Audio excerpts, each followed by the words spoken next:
Okay, so my name is Shelly and this is my business communications presentation, and I chose to do mine about owls.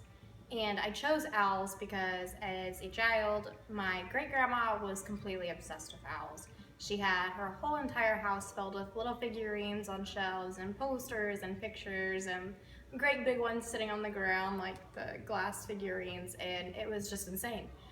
And that's all she ever wanted to talk about, it seemed, was owls. And as a small child, that was terrifying because they're kind of scary as a child when you don't realize that they're just birds. But when I got old enough to actually talk with her about it and learned a lot from her, I realized that they're actually pretty cool little creatures.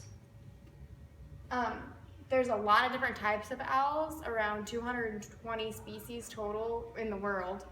The most common types around here are barn owls, which you don't see a lot, but there are a lot of them, which is what's in that picture, and that baby in the middle is a baby barn owl.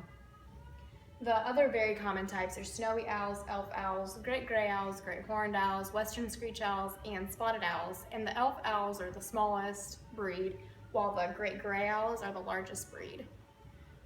The anatomy of owls is all very similar. They have large eyes that face forward, that are actually tube-shaped. Their eyes are. They're not like an eyeball shape like you would think of.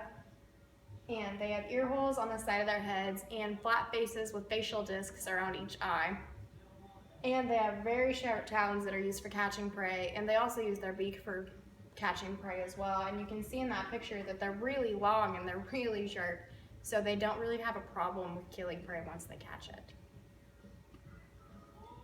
Depending on the type of owl, the number of eggs laid ranges from 3 to 12. 3 to 4 is definitely the most common, especially in the average size breeds. And the eggs are laid at intervals of 1 to 3 days, and so they don't hatch all at the same time, obviously. They're about 1 to 3 days apart in hatching too.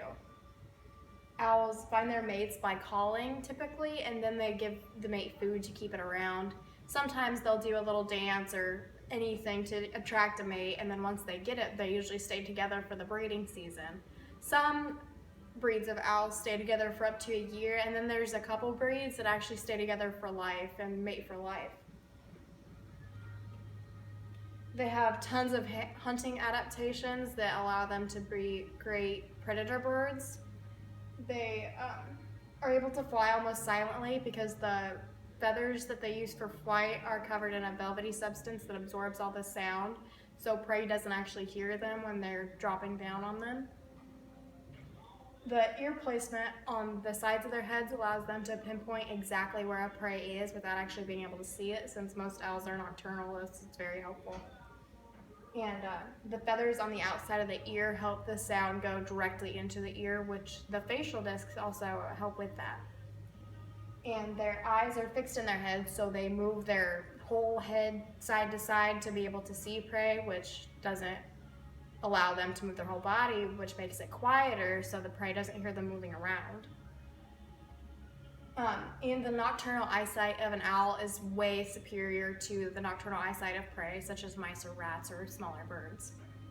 And the talons and beak, the hooked, curved beaks allow for the tearing and the ripping of flesh of prey, which is kind of gross. And the talons are strong enough to just completely crush a prey's body, so they don't have to suffer and try to chase the prey down very long.